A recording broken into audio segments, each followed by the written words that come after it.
Solamente en ti confiamos, Señor. Todos aquellos que confían en el Señor, levanten sus manos y dile: Señor, solo en ti confío. Mi esperanza está en ti, Jesús. Solo en ti, Señor. Depositamos nuestra vida en ti, Señor Jesús. Confiamos plenamente en ti, Señor. En medio, Señor, en medio de este mundo, Señor, en medio de tantas situaciones complicadas, nuestra confianza está puesta en ti, Jesús. Confiamos en lo que tú hiciste en la cruz, Señor. Nuestra fortaleza, Dios, viene de tu obra en la cruz, Señor Jesús. Somos una iglesia, Padre, que dependemos totalmente de lo que hizo nuestro Señor y Salvador Jesucristo en la cruz del Calvario. Tú eres nuestra fortaleza. Tú eres nuestra confianza, Señor. En medio de las tribulaciones, Señor, ponemos nuestra mirada en ti, Jesús, porque en ti nos fortalecemos.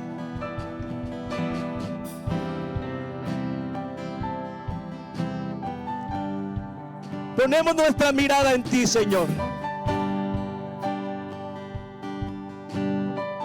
No importa lo que pudiéramos estar pasando, pero no dejaremos de poner nuestra esperanza en lo que tú has hecho por nosotros, en lo que somos ahora, en ti, Señor Jesucristo.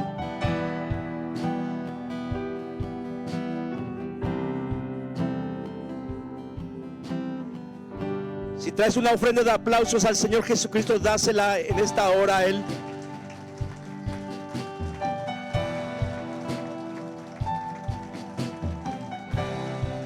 Gracias, Dios. Te bendecimos, Dios. Que Dios les bendiga. Pueden tomar su lugar.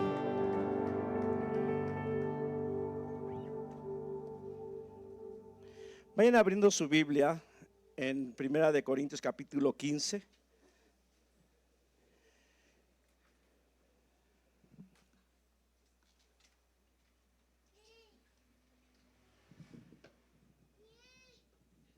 Inclina ahí tu cabeza, por favor. Vamos a dejar que este tiempo sea el Espíritu Santo hablándonos a cada uno de nosotros. Cierra tus ojos y empieza a decirle al Espíritu Santo: yo he venido a que tú me hables, Señor. Hemos venido, Señor, a que tú hables a nuestros corazones. Solamente queremos escucharte a ti, Señor.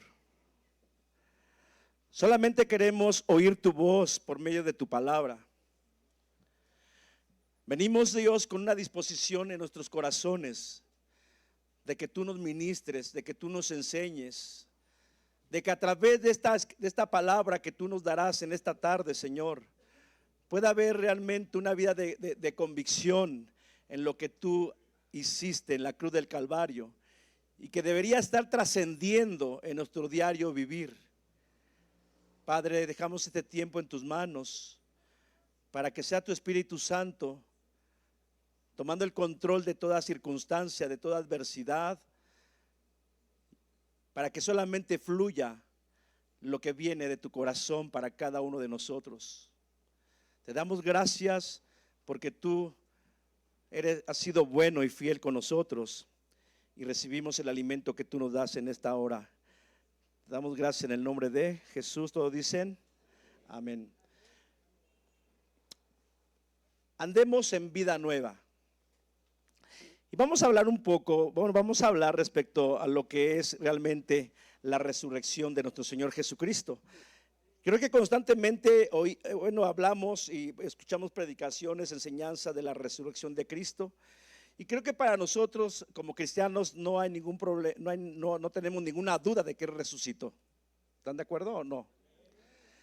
No podemos predicar buscando demostrar que Él resucitó, porque si no, no fuéramos cristianos. Somos cristianos porque nuestra fe está puesta en todo lo que hizo Cristo en la cruz y su resurrección. El asunto es que tenemos que entender que si realmente la resurrección de Jesús realmente nos ha impactado y a través de ello, hemos tenido una vida nueva. Porque si no, entonces pudiera ser que lo que decía Pablo a la iglesia de Corintios, que había en algunos el cuestionamiento y la idea de que no había resurrección. Y pudiéramos encontrarnos en alguna situación nosotros como cristianos que estemos validando muchas veces con nuestra forma de vivir y no hemos entendido el poder de la resurrección de Cristo. Vamos a la lectura, 1 Corintios capítulo 15. Vamos a dar primero lectura del versículo 1 al 4. Además os declaro, hermanos, el evangelio, puedes subrayar, si te gusta subrayar, pon la palabra, subraya evangelio, que os he predicado, el cual también recibieron. ¿Cuántos han recibido el evangelio? En el cual también deberían perseverar. ¿Deberíamos qué? Perseverar.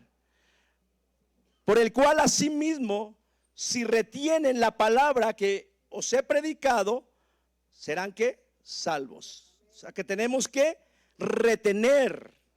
Recibimos la salvación, pero la tenemos que retener en nuestro diario vivir, en la forma de cómo estemos viviendo ahora con esa salvación que el Señor nos dio. Si no creíste en vano, si no hay una evidencia de ese evangelio en nuestras vidas, quizá solamente ha sido en vano en algunos de nosotros. Porque primeramente os he enseñado lo que asimismo recibí, que Cristo murió por nuestros pecados conforme a las Escrituras. Y cuando dice aquí que Cristo murió por nuestros pecados conforme a las Escrituras, está haciendo evidencia o está relacionando, está diciendo que esto ya estaba profetizado. Desde el Antiguo Testamento se había profetizado que iba a haber una redención para la humanidad por medio de alguien llamado Jesús. Luego el versículo 4, y que fue que sepultado y que resucitó al tercer día. Nuevamente hace la mención conforme a las Escrituras, haciendo alusión que esto también se había profetizado. O sea que lo que el Señor Jesucristo padeció ya estaba establecido en las Escrituras, en el Antiguo Testamento, en las profecías.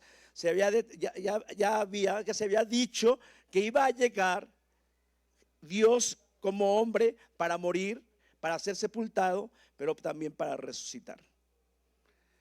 Ahora, hasta aquí creo que ya lo hemos escuchado una infinidad de veces, de una u otra forma. Luego vemos a partir del versículo 5 que las evidencias de esa resurrección. Y entonces dice Pablo que después se le apareció a Cefas. Cefas es el apóstol Pedro, ¿sí? Y después a los 12. Después se le apareció a más de ¿qué? De 500 hermanos a la vez, de los cuales muchos viven aún y otros ya duermen. Después apareció a Jacobo, después a todos los apóstoles, y al último de todo, dice Pablo, a él como un abortivo, dice, se me apareció a mí. Y se acuerdan en el libro de los Hechos, capítulo 9, cuando iba en camino a Damasco, tuvo un encuentro con el Señor Jesucristo resucitado. Y vemos aquí, mis hermanos, en la vida de Pablo, que realmente después que él era, como dice el versículo posterior, que continúan, que él se considera el más pequeño de los apóstoles porque no era digno de ser llamado apóstol, porque era un perseguidor de la iglesia. Él estaba en contra de todo lo que se llamaba Jesucristo.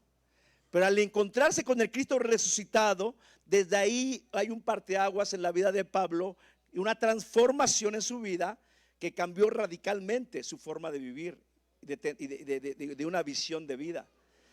Y la primera pregunta que nos tenemos que hacer tú y yo, ¿realmente hemos entendido lo que significa el evangelio? Aquí dice que además os declaro, hermanos, que el evangelio que os he predicado y el cual recibimos cada uno de nosotros y el en el cual te deberíamos de permanecer. ¿Por qué? Romanos 1:16 dice que no me avergüenzo del evangelio porque es poder de Dios para salvación, para todos a los que creen. Entonces hay un poder en lo que hizo Jesucristo. Y aquí nos define realmente adelante qué es el evangelio. El evangelio dice que es la muerte de Jesucristo. El evangelio dice que también que fue sepultado. Y el evangelio dice que resucitó. Eso es el evangelio realmente. Pero luego viene del versículo, veamos del versículo 12 en adelante, encontramos la negación de la iglesia de Corintios, la incredulidad sobre la resurrección. Y dice el versículo 12: pero se predica de Cristo que resucitó de los muertos, como dicen algunos de vosotros, que no hay resurrección de los muertos, porque si no hay resurrección de los muertos, tampoco Cristo resucitó. Y si Cristo no resucitó, iglesia, vana entonces es nuestra predicación, vana también es vuestra fe. Qué lamentable, fíjense, allá hay un sector de personas que negaban la resurrección, por consiguiente negaban la resurrección de Jesucristo, a pesar de las evidencias que ya había. Y entonces, fíjense lo que dice el 15: y si somos hallados falsos testigos de Dios, porque hemos testificado de Dios que Él resucitó a Cristo, al cual no resucitó, si en verdad los muertos no resucitaran. Porque si los muertos no resucitan, tampoco Cristo resucitó. Y esto, fíjense, aquí quiero que entendamos algo. Aquí está explícito que nosotros como iglesia o hacemos válido y una verdad y un poder, la muerte, sepultura y resurrección de Cristo con nuestra manera de vivir, o si no, entonces también estamos negando todo esto. Qué triste, a veces no meditamos en eso. Hablamos muy bonito del sacrificio de Jesús, hablamos que Él resucitó, y en algunas ocasiones nos emociona y decimos amén, Cristo resucitó. Pero el asunto es que muchas veces tenemos que preguntarnos, ¿la evidencia de la resurrección en nuestras vidas es latente? ¿Ha impactado nuestra vida que realmente ahora yo camino en una vida nueva? Porque si no camino en vida nueva y no hay evidencia, es como si fuera de estos grupos de personas en ese tiempo, y como hoy los hay también en religiones, que no hay resurrección. Y será muy lamentable entonces que entonces nuestra fe sería en vano y todavía estuviéramos en pecados. ¿Por qué? Porque en todo lo que hizo Cristo se hace inválido, no hay poder, por consiguiente todos los que estamos aquí nunca fuimos perdonados. ¿Por qué? Porque tenemos que evidenciar con nuestra vida que realmente hubo una resurrección. Vean lo que dice aquí y entender esto. Vamos a Mateo capítulo 28, versículos 5 al 7.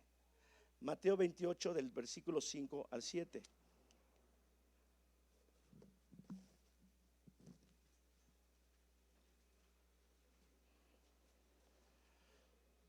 Mateo 28, versículos 5 al 7. Mas el ángel respondiendo dijo a las mujeres, cuando ya lo habían crucificado, lo habían bajado, lo habían llevado a la tumba, y aquí vean esto. Y dice el ángel: no teman vosotras, porque yo sé que buscan a Jesús, el que fue crucificado. Pero vean el versículo 6, no está aquí, pues ha resucitado. Como dijo, venid, vean el lugar donde fue puesto el Señor. Pero está diciendo, vean el lugar donde lo sepultaron, pero ya no está aquí. O sea, la tumba donde depositaron al Señor Jesús, cuando lo bajaron de la cruz, está vacía. Entonces todos aquellos, hay muchos y ha habido muchos hombres de diferentes religiones que hicieron alguna obra buena, que trascendieron, que impactaron a una sociedad en su momento porque pertenecían a alguna religión, una filosofía, pero al final de cuentas tuvieron que morir. Y si vas a sus tumbas, todavía están ahí los huesos de esas personas. Pero en la tumba de Cristo está vacía.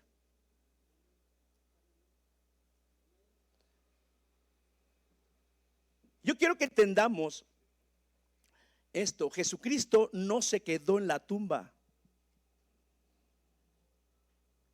Y quiero que lo comprendamos de esta forma, miren.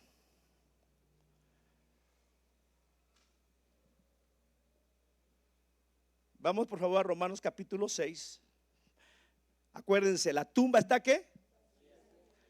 Romanos 6 del 1 al 4. ¿Qué pues diremos?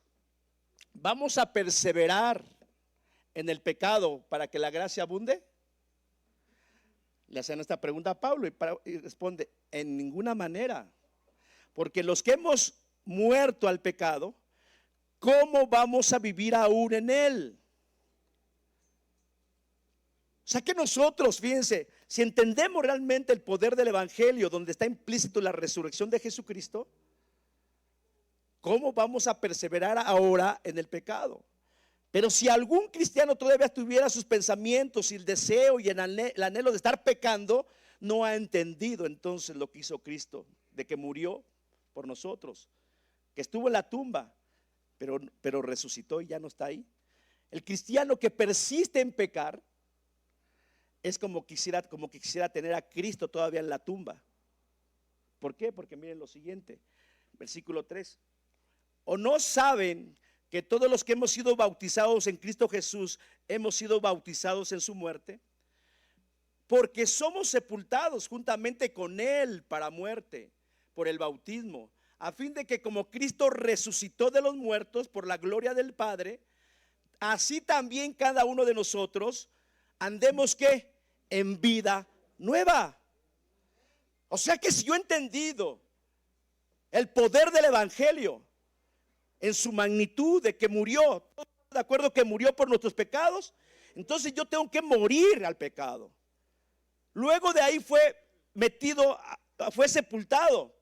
Si entendimos ese principio, yo debo de entender que mi vieja naturaleza quedó en lo más profundo del mar. Quedó, ya no existe ese viejo hombre que no tenía temor a Dios y que persistía en pecar sin ningún temor al Señor. Ya no, a esas alturas como cristiano ya no debería existir ese hombre de desear pecar. Pero después, fíjense, Él no se quedó ahí, dejó la tumba vacía, resucitó. ¿Para qué? Para que tú y yo resucitemos de esa vieja naturaleza a una nueva naturaleza.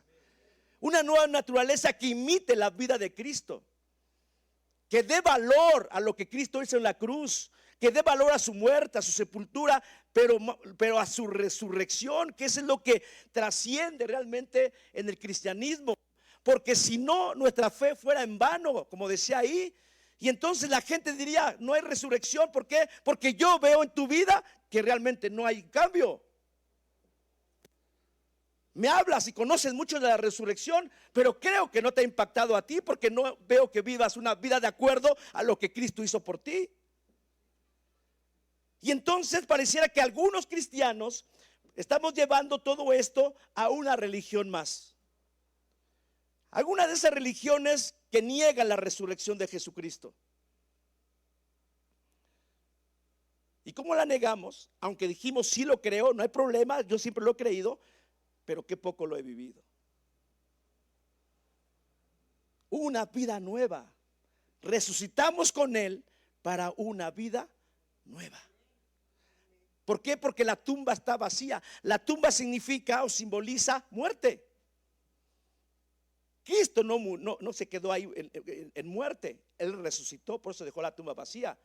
Pero cuando los cristianos no entendemos esa vida nueva, pareciera que estamos también en la tumba, muertos espiritualmente. Estamos aquí, pero a lo mejor estamos muertos para el Señor. No hay vida espiritual en nosotros.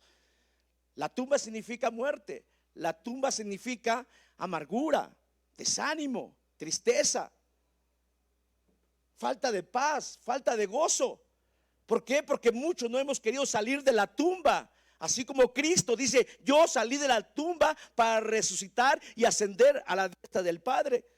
De igual manera nosotros deberíamos salir ya de la tumba, donde pudiéramos estar muchos porque ya resucitamos con Cristo para una vida nueva. Ya no podemos permitirnos andar en muerte espiritual. El cristiano que dice, que muestra una muerte espiritual, es aquella que ya no tiene hambre de Dios, que ya no quiere la vida de Dios, que ya no quiere leer la Biblia, que no quiere obedecer, que pocas veces quiere congregar, que pocas veces muestra la vida de Cristo. Está en una tumba todavía, hay una muerte espiritual ahí, está todavía en la tumba y no ha querido salir. Pero Cristo resucitó, dejó la tumba para que tú y yo resucitáramos, andemos en una vida plena en Cristo, con hambre de Dios, con hambre de la palabra, con hambre de orar, con hambre de clamar, con hambre de amar, con hambre de perdonar, con hambre de congregarme. Ahí reflejamos que estamos vivos por Cristo, que resucitamos con Cristo. Pero si hay una muerte espiritual, todavía estás en tu tumba. En la tumba todavía aquellos que no han podido salir de algún dolor, se han mantenido en el dolor, que no salen y pasan los tiempos y les preguntas, es que hace tiempo yo tuve un dolor por alguna situación y te quedaste en tu tumba de dolor.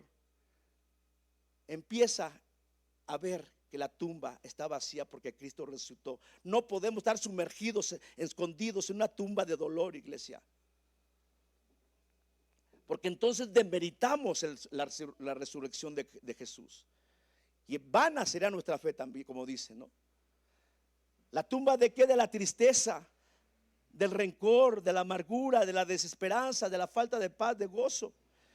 La pregunta que Dios nos hace en esta tarde a cada uno de nosotros: ¿por qué muchos cristianos todavía siguen viviendo dentro de una tumba?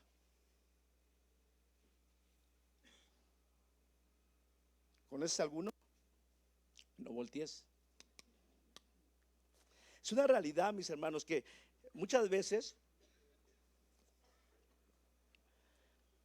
no nos ha impactado la resurrección de Jesús. Qué bonito dice aquí, qué bonito enseñarlo y ser un erudito en hablar de la resurrección de Jesucristo. Pero si no hay vida nueva, la gente dice, yo creo que vana es tu fe, ¿no? Porque ¿dónde está la vida nueva? Si realmente te ha impactado la resurrección de Jesucristo, se debe demostrar en tu vida. Y si no, todavía estás en tu tumba de incredulidad, de desánimo. No puedo, no quiero, así estoy bien. Estamos en nuestra tumba. Pero espero que el Espíritu Santo te esté impactando a ti y a mí para empezar hoy a vivir la vida que Cristo nos dio, porque Él no se quedó en la tumba. La gente quiere ver, el diablo quería ver a Cristo muerto ahí y empezó a decir, yo vencí a Cristo, ahí está, ahí en su Cristo, miren su Jesús, está ahí colgado en el madero, todo derrotado.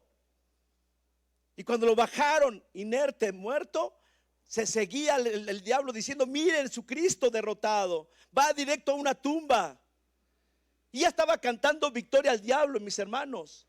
Y si Cristo se hubiera quedado así, tú y yo estuviéramos profesando una religión sin vida. Pero oh sorpresa, que al tercer día el Señor Jesucristo le pega de una vez y para siempre al diablo, para decirle, yo no estoy muerto, estoy vivo para siempre. Y todos los que creen en mí tendrán vida y vida en abundancia. Y tú y yo deberíamos entender eso, que tenemos la vida de Cristo y tenemos vida en abundancia. Se tiene que reflejar en nuestras relaciones con nuestras familias, con la gente que nos rodea, mis hermanos, porque entonces no hemos entendido la resurrección de Jesús. Todavía estamos en nuestras tumbas. Hay una tumba, fíjense, una tumba muy complicada que muchas veces podamos estar algunas veces ahí, y es la tumba del rencor. Muchas veces están metidos en una tumba del rencor. Vea lo que dice Levítico. ¿Qué pasa con los que tienen rencor en su corazón y no han podido salir de ahí? Aparentamos vida, estamos vivos, pero fíjense que el rencor, todo eso está dentro de nosotros, y tarde o temprano lo vamos a expresar en diferentes situaciones con alguien, porque hay rencor en nuestros corazones. Levítico 19:18 dice, no te vengarás ni guardarás rencor a los hijos de tu pueblo, Vean una prohibición ahí. No puedes vengarte, ni vas a guardar rencor contra nadie, sino que amarás a tu prójimo como a ti mismo. Vean, dice el Señor, prohíbe que sus hijos, que la iglesia almacene rencor, porque el rencor muchas veces que tengamos contra alguien nos va a llevar a querer vengarnos contra alguien de una u otra forma, indirectamente, a escondidas, no lo sé, pero ese rencor que tienes arraigado en tu corazón te va a llevar a hacer algo incorrecto en contra de alguien. Y el Señor en esta noche te detiene a ti, a mí, te dice: hey, no puedes hacer eso, porque lo que te estoy diciendo, que en lugar que tengas rencor, guardes rencor y quieras vengarte, yo te doy un mandamiento: que ames a tu prójimo.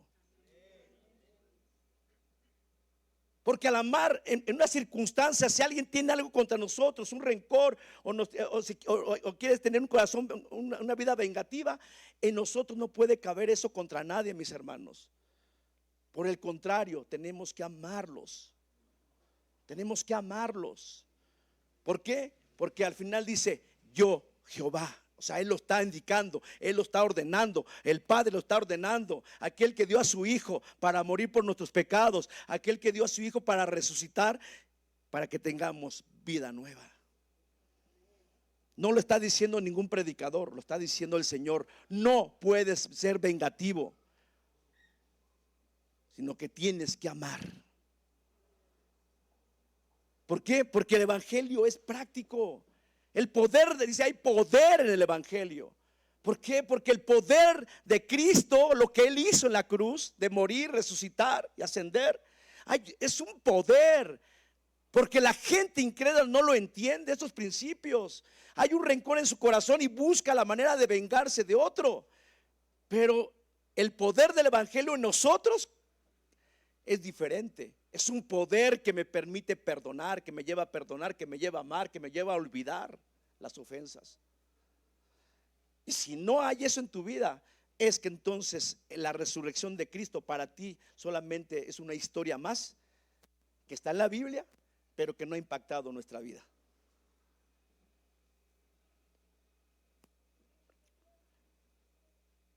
Muy peligroso cuando alguien no entiende sus principios y se mantiene en el rencor, en el odio, en la indiferencia. Y todo esto tarde o temprano se va a reflejar en vidas llenas de tristeza, de dolor, metidos en una tumba todavía ahí. Metidos, muertos espiritualmente ahí en una tumba, que no hemos querido salir de la tumba del rencor. La solución, mis hermanos, es perdonar y amar. ¿Es qué? Perdonar y amar. Hay una tumba, la tumba de la amargura. Muchas veces estamos en una tumba de amargura. Y aquí yo veía que la amargura es un veneno que está dentro de nosotros a veces aquí. Es como ese cáncer que se extiende en todo el cuerpo. ¿Sabían que una persona que está amargada, tiene amargura, porque no quiere amar, no quiere perdonar, es aquella que está muy propensa a enfermarse físicamente?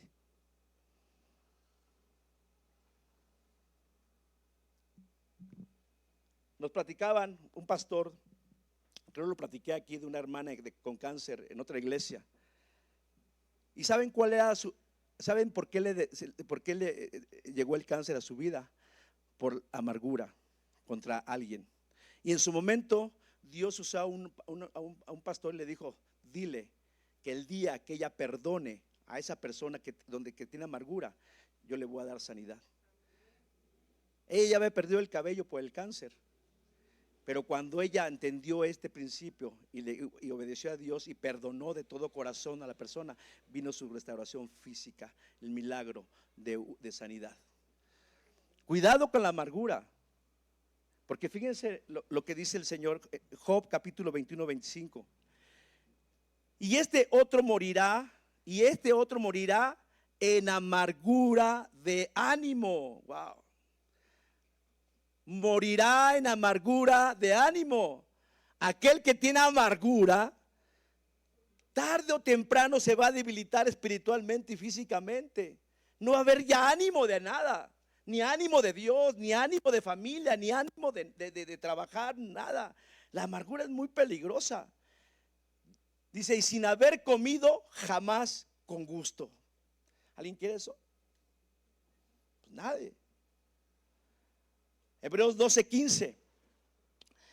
Mirad bien, nos está diciendo el Señor, Iglesia Fuentes, miren bien, no sea que alguno deje de alcanzar la gracia de Dios, que brotando alguna raíz de amargura, esto nos estorbe y que por ella muchos sean ¿qué? Contaminados, porque la amargura, como te decía, es como un cáncer, porque se expande a todo el cuerpo.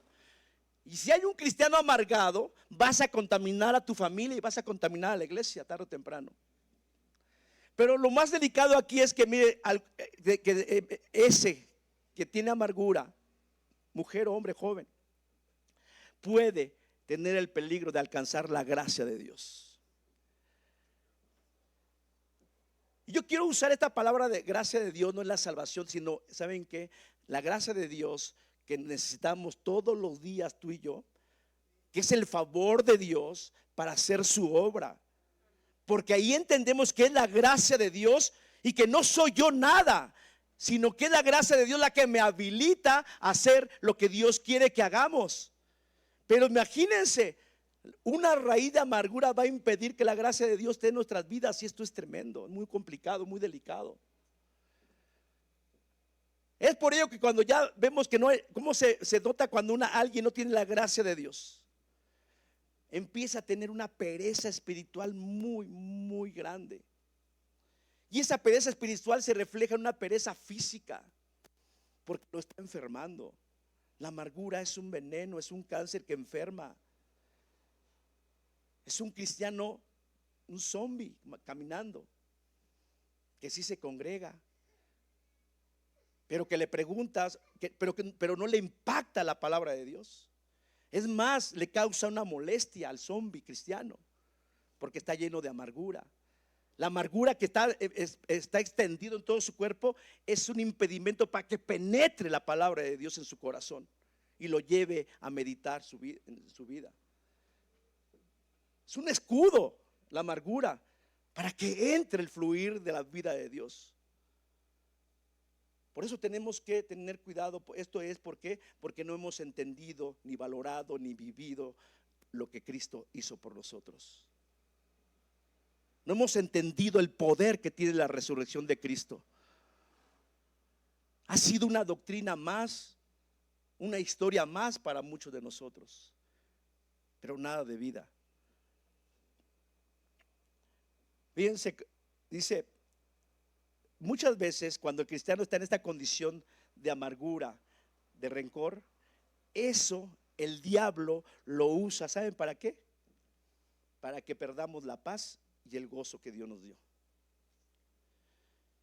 Por eso de repente las circunstancias como que nos absorben y nos mueven.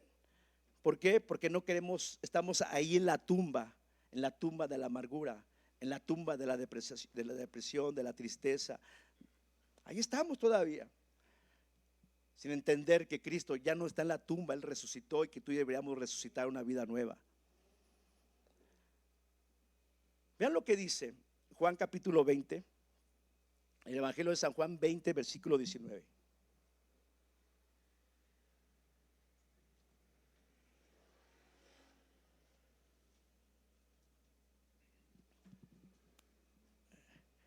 Es tanto el amor del Señor para nosotros que nos da la fórmula para poder salir de esas tumbas de amargura, tristeza, etcétera, y poder entender que necesitamos, no tenemos que permitir que el diablo nos quite la paz ni el gozo. Por eso Cristo, fíjense lo que hace Juan capítulo 20, versículo 19.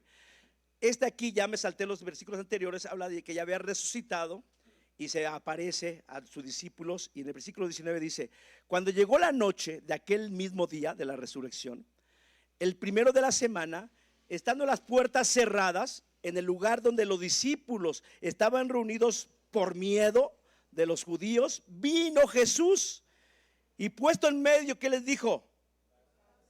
Paz a vosotros.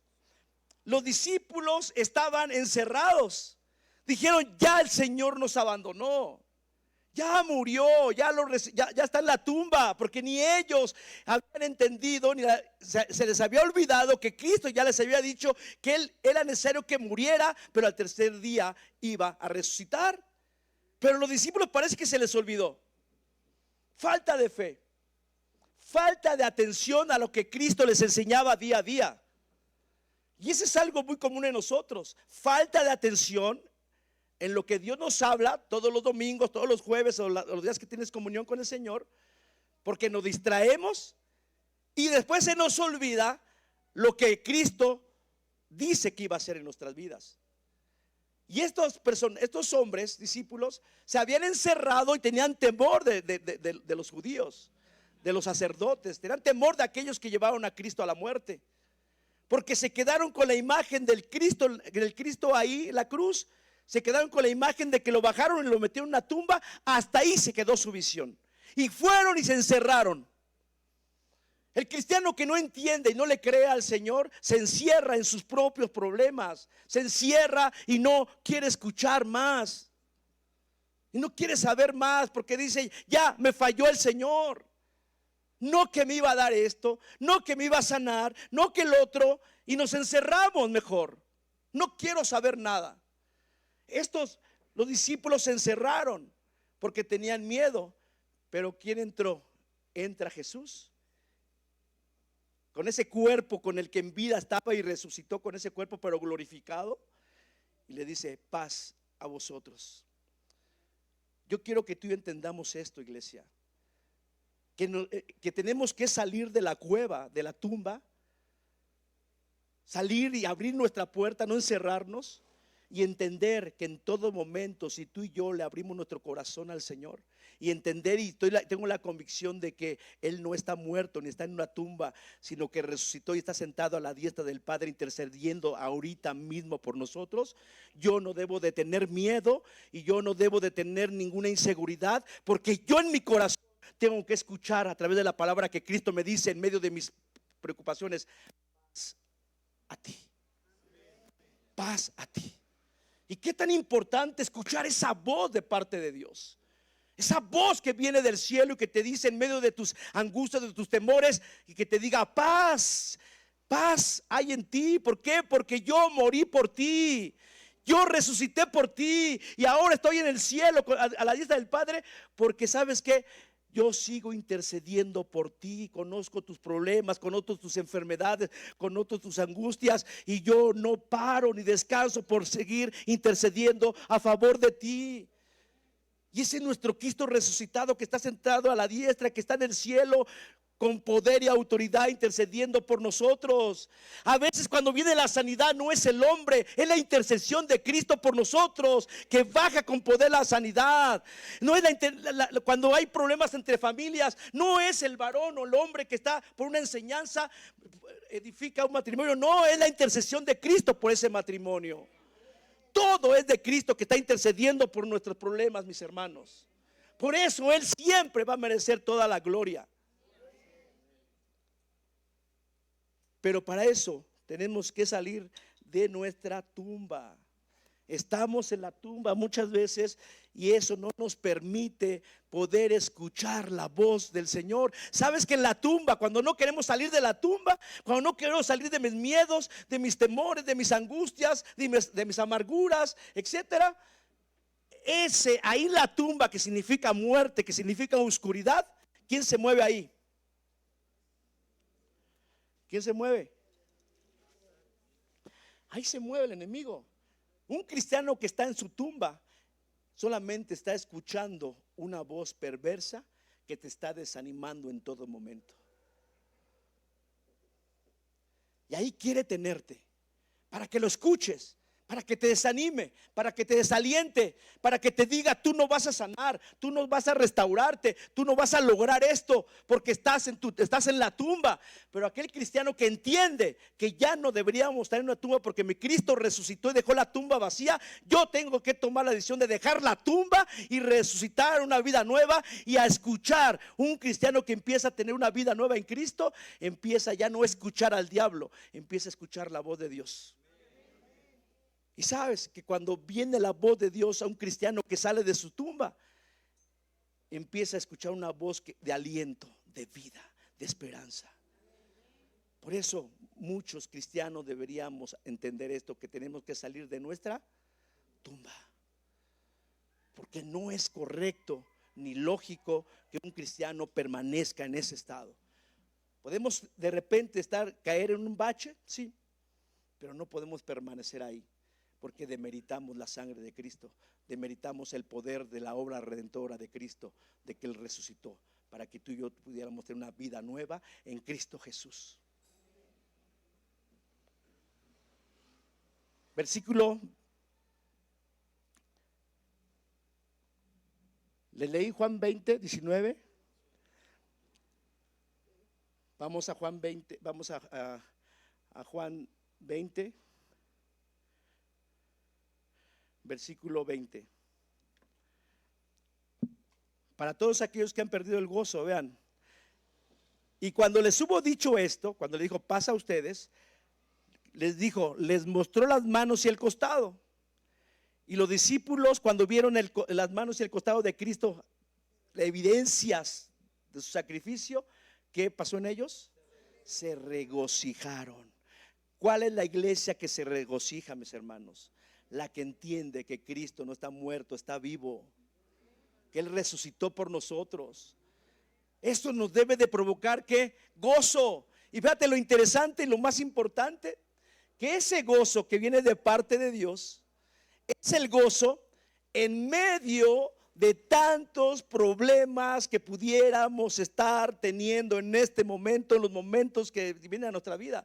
Falta de economía, la casa parece que se está cayendo, los hijos, como que hay situaciones que de repente el diablo agarra para que yo pierda el gozo y me meta a una tumba de incredulidad, de temores, de angustia, porque ahí me quiere tener el diablo.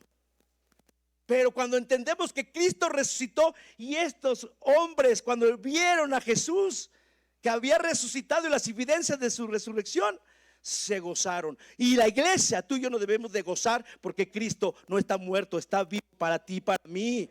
Y en medio de mis situaciones yo no voy a perder el gozo. ¿Sabes por qué? Porque es más el gozo de mi Dios sobre mi vida que cualquier circunstancia terrenal, y no voy a permitir que ni nada me quiera meter a una cueva. Yo decido ya no estar en cueva. Yo no voy a perder el gozo por ninguna circunstancia, porque el gozo del Señor es mi fortaleza.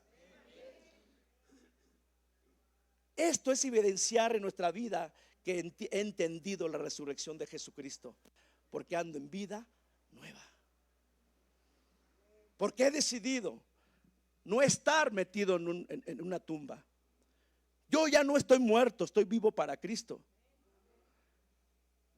Pero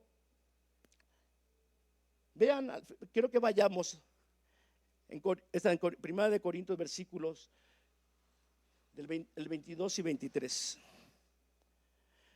1 de Corintios 15, 22 y 23, para ir terminando. Porque así como en Adán todos mueren, y en Adán representa la religión, religiones muertas, religiones que no provocan nada, religiones donde están al mando hombres. Pero dice así, porque así como en Adán todos mueren, también en Cristo todos serán vivificados. Pero cada uno, fíjense el 23, pero cada uno en su debido orden. Número 1, Cristo, Él ya resucitó. ¿Se está cumpliendo esto? Sí, en su debido orden. Cristo ya resucitó y está a la diestra del Padre. Luego hay una comita ahí y dice las primicias. Si vas tú por favor a Mateo 27, del 51 al 53, te vas a dar cuenta que después de ello muchos resucitaron.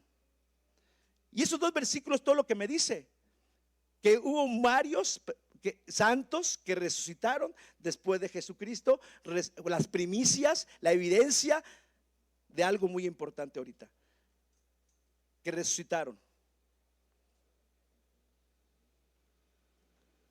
Y luego de esto, dice las primicias. ¿Y luego quién? Luego los que son de ¿qué? Los que son de Cristo. ¿Cuántos son de Cristo? Somos de Cristo. Luego la promesa, Cristo ya resucitó. Esas primicias en ese tiempo, posteriormente resucitaron algunos ahí. Pero ahora viene la esperanza de nosotros, porque tarde o temprano, en el momento que menos nos esperamos, el Señor viene por su iglesia y nos esperará en las nubes. Y aquellos que aquellos que murieron en Cristo resucitarán con cuerpos glorificados. O sea, si que tú y yo morimos antes, y cuando venga este momento vamos a resucitar con este mismo cuerpo pero glorificado, que ya preparado, listo para entrar a la presencia de Dios sin pecado. Ya no podemos enfermarnos, etcétera. Y los que estén vivos en Cristo serán trasladados para estar con el Padre. ¿Por qué? Porque hay una casa muy especial. Hay un lugar muy especial para los hijos de Dios. Y es que Cristo murió y resucitó para decirnos: ustedes también, hay una promesa para los que creen en mí, van a resucitar como yo también. Y hoy en esta noche el Señor te recuerda a ti y a mí, que recuerda y estés velando y estés orando, porque el Señor vendrá como ladrón en la noche. Y la pregunta que Él nos hace en esta noche a ti, a mí, a la iglesia, a los que nos están viendo: ¿estás viviendo una vida nueva o te has quedado en la tumba? Porque nuestro Dios no es un Dios de muertos, no es un Dios de muertos que están en una tumba. Tenemos un Dios de vivos. Porque Dios es un Dios vivo. Nuestro Cristo está vivo. Y medita en tu corazón en esta noche si realmente eres de Cristo. Si estás seguro que en una hora, mañana, pasado, no sabemos, Él venga por su iglesia. Tú y yo seremos parte de esa iglesia, de esa novia ataviada, de esa novia donde el novio viene por ella y viene por una novia, quiere encontrar una novia con sus vestiduras blancas. Porque Él hace años, a ti y a mí, cuando le recibimos en nuestro corazón, le dije: Señor, yo te recibo como mi Señor y Salvador, perdona mis pecados. Su sangre nos lavó y nos dejó una vestidura blanca, un atavío blanco. Preguntémonos si ese atavío está manchado en este momento.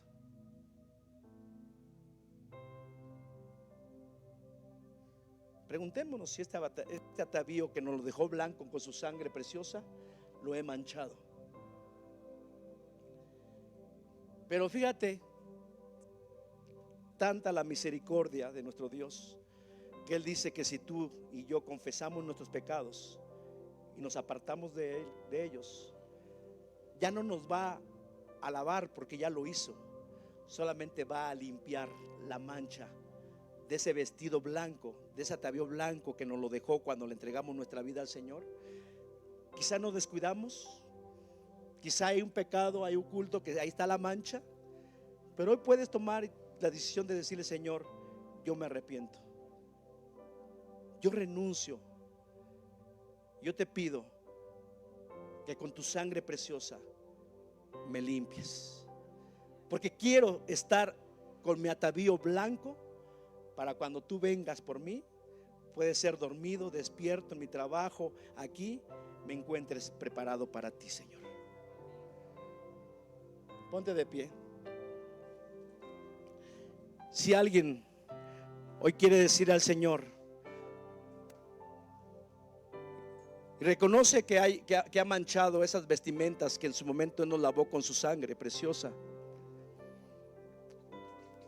puedes venir a este lugar y vamos a orar para que le digamos: Señor, perdónanos, límpiame. ¿Cuántos quieren estar preparados para el Señor?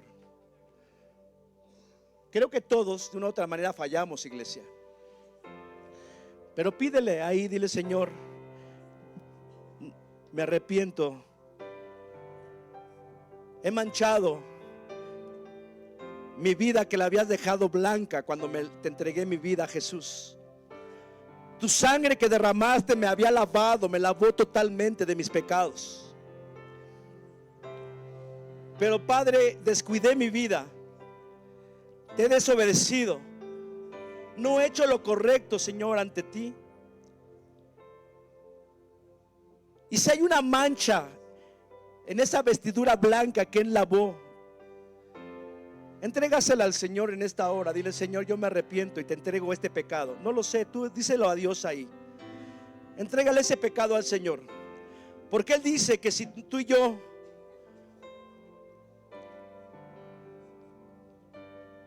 reconocemos nuestro pecado ante Él y lo confesamos, Él es bueno y justo para limpiarnos, para limpiar esas manchas o esa mancha que pueda haber en nuestra vida. Vamos, dile: Señor, confiesa ese pecado al Señor. No lo grites, simplemente confiésaselo. Dile: Señor, te he fallado en esto, te he desobedecido en esto, pero hoy aquí en esta hora, Padre, te pedimos perdón. Y dile: Señor, quiero que veas en lo más profundo de mi corazón que verdaderamente me arrepiento, porque quiero empezar a vivir una vida nueva, Señor Jesús. Quiero glorificar tu nombre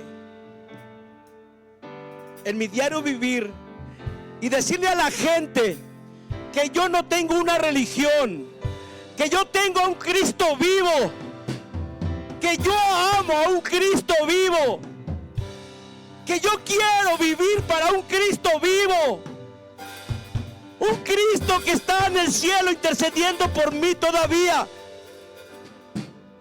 El Espíritu Santo te dice en esta hora: empieza a predicarle a la gente, empieza a predicarle a tus vecinos, a tu familia, y dile: yo no profeso una religión muerta, yo profeso a un Cristo que murió, que fue sepultado, pero no se quedó ahí, resucitó para que yo tenga una vida nueva, para que esta vida nueva lo exalte, para que esta vida nueva sea una vida de obediencia al Señor.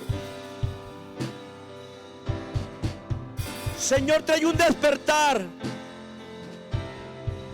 que no solo quede en una predicación o una enseñanza bonita, Padre, sobre la obra que hiciste en la cruz, sino que realmente, Señor, podamos dar evidencia de que fuimos impactados, Señor, con tu muerte, con tu sepultura, pero con tu resurrección, Señor.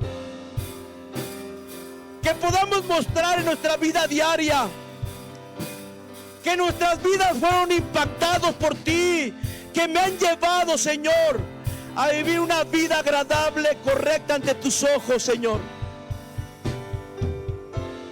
Porque si no lo hiciera, Padre, es como si todavía estuviera yo en la tumba, y en vano sería mi fe. En vano sería el momento que yo abrí mis labios para pedirte perdón. En vano sería cuando tomé la decisión de ser bautizado en agua. En vano sería todo, Señor, si todo ello no hubiera una evidencia de vida, Señor. Ayúdanos, Padre. Te lo pedimos en el nombre de Jesús. Y toca a cada uno de mis hermanos en esta hora. Ve su corazón, Padre, y despiértanos como una iglesia, como un solo cuerpo, para poder empezar a caminar en la vida que tú nos has dado en tu resurrección, Señor Jesucristo. Y que estemos buscando, preparando, velando y orando para estar preparados en la hora, el día que tú hayas decidido para venir por tu iglesia, por tu esposa. Despierta esa hambre y ese deseo de ser una iglesia perseverante en la oración, perseverante en leer, meditar y vivir la palabra, perseverante en amar, perseverante en perdonar, perseverante en ser la luz del mundo, la sal de la tierra. En el nombre de Jesús te lo pedimos.